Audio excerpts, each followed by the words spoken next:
Украина можеби некогаш ќе биде руска, рече Доналд Трамп за Fox News. Продолжуваме со вестите од светот, најновите информации и случувања кои што се случуваат надвор од нашите граници. Па полека плановите на Трамп за прекин на војната во Украина и за прекин на војната во Израел, односно во Газа, доживува, да кажеме, фијаско, особено што, еве ќе почнеме за Украина, не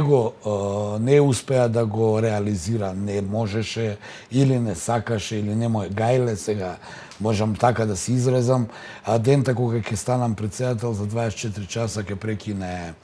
војната во Украина. Тие има Путин и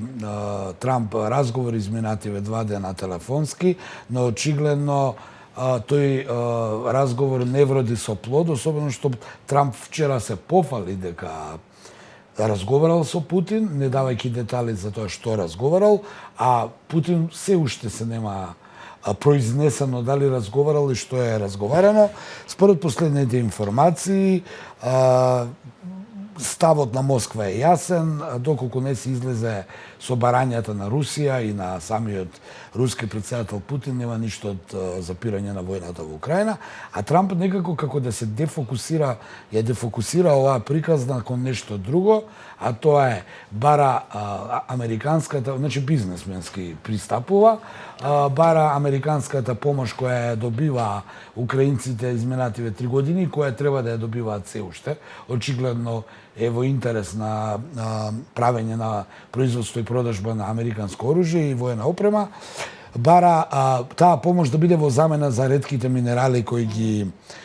поседува Украина, еден бизнесменски однос и изјавата во негов стил, можеби ќе биде руска, можеби нема, можеби ќе потпише договор за примирие, можеби нема, но сакаме да се фокусираме на замената на американската воена помош за ретките минерали. Значи, тој си го гледа својот интерес, а и тоа е онаа стара максима, знаеш, Александра, нема вечни пријатели и непријатели, има само вечни интереси. Големите земји си ги гледаат интересите.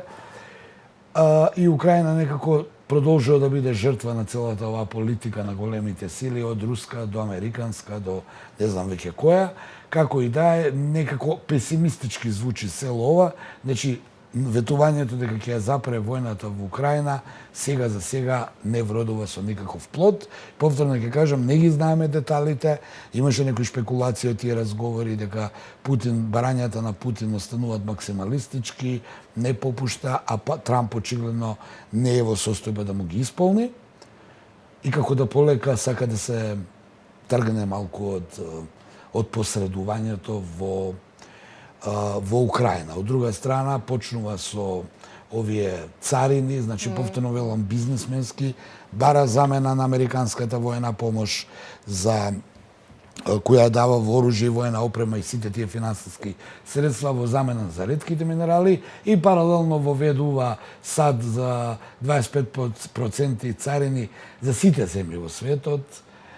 за челик и алуминиум, што малку ја релативизира сега и неговата политика кон Европа, нели рече ќе воведеме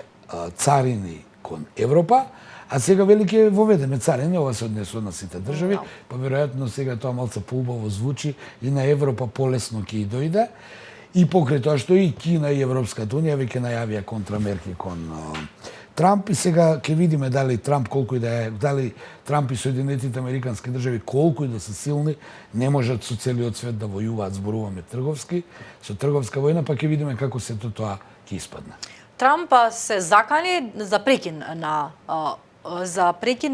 на огнот во Газа, доколку не бидат ослободени заложниците. Па зашто се работи у кратки црти? Примирието меѓу Хамас и Израел е со размена на затвореници, се обврзаат неделно Хамас да пушта 3 заложници,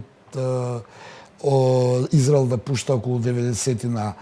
палестински затвореници од израелските затвори. Хамас вчера ги суспендираше пуштањето на заложниците, кои требаше да бидат пуштени во сабота, според договорот. Тројца требаше да бидат пуштени. Најавија дека нема да ги слободат. Под образложение дека Израел не се држи до договорот, дека палестинците кои треба да ги пушти, ги малтретира, им прави тортура, ги брка од живеалиштата, ги брка од таму каде што треба да живеат. Да знаеме повторно, ке се вратиме политиката на Трамп, да се раселат палестинците. Трамп и натаму сака да го ја откупи Газа, така се вели да ја откупи у смисол да ја земе, да ја направи блискоисточна туристичка дестинација, а палестинците да ги расели и потоа кој сака да се врати, нек се врати и дома да се биде под кирија, како што велат. Подобро изложение да ги отвори нови работни места, екзистенција и сето тоа, нешто што не е убаво прифатено во кај обичниот човек од хуманистичкиот аспект. Знаеме ние дека пари ни требаат на сите и треба нешто да се живее, но ова е премногу ми се чини. И Израел му се допадна таа идеја, сакал да призна или не, Нетањаху веќе е наложено на израелската армија полека да ги раселува палестинците од појасот Газа, значи тие што се враќаат во своите разурнати домови, да не се враќаат туку да одат таму во Јордан, во Египет, каде ли веќе не. Веројатно пресметката на овие големи богаташи, бизнисмени е полесно ние вака да правиме, него да даваме пари за обнова на разурнатата Газа, па подоцна повторно да дое до разурнување, бидејќи таму очигледно нема никој интерес да направи траен мир, туку цело време тој конфликт замрзнат, па се смета дека ако се направи бизнисменска туристичка дестинација, каде што има пари, нели, каде што богатите владеат, таму ќе има мир, луѓето, сиромашните ќе работат за богатите, тоа е еден капитализам, не би навлегувал понатаму, но во секој случај се коси со хуманизмот, се коси со еден хуманистички пристап кон еден народ кој не може да добие државата, па ги бркаат сега и од дома. Сега Трамп тука во свој стил им се закани на Хамас дека доколку не ги пуштат или го суспендираат ослободувањето на заложниците, тоа значи крај на прекинот на огнот и нова војна, што Израел очигледно одваја чека, но она што за Трамп сега можеме да констатираме дека пред целосен колапс му е и мировниот план кој го реализираш и се надалеку се фалеше дека е негова творевина, дека еве јас дојдов на власт и тука запра мирот, запра војната, има мир,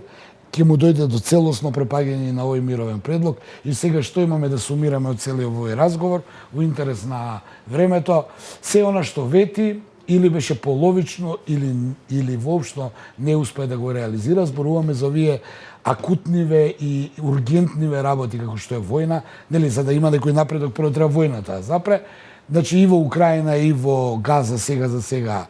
се ризикува да пропаднат тие мировни планови, а тој ја покажува правото, мислам, се го покажува карактерот како политичар, тоа е бизнес, гледа да има добивка, гледа да има бизнес, значи продажба на оружје, како што и предупредуваме претходно дека колку и Трамп и да најавува, многу во Републиканската партија им одговара да продолжи војната во Украина, бидејќи продаваат оружје, значи да добие некаква материјална корист во случај од минерални добра, а од друга страна со Газа како да е проценката, видете, ако неќете, ќе ги пуштиме Израел, ќе ви истребат до крај, па после на раатината на вака народски речено, ќе направиме една туристичка дестинација, блискоисточна ривиера, каде што ќе се прават пари и друго ништо не интересира. Андоновиќ, благодарам. Кратко и јасно, во неколку минути имавте уште една меѓународна анализа за последните случувања во светот. Она што следува во продолжение на Слободен печат е каде во слободно време. Бидете тука.